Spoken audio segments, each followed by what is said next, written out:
একটা ছোট্ট গ্রাম, যেখানে রাস্তা ভাঙা, কাদা আর কষ্টে ভরা জীবন। এই ছোট্ট কুকুরটার নাম বীরু।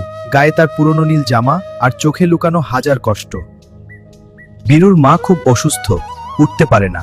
ডাক্তার বলেছে ওষুধ না পেলে বাঁচবে না। বীরু সবার কাছে সাহায্য চায়, কিন্তু কেউ শোনে না। হঠাৎ এক ভয়ঙ্কর দুর্ঘটনা। বীরু ছিটকে পড়ে যায়। সে আর হাঁটতে পারে না, পঙ্গু হয়ে যায় ছোট্ট বীরু।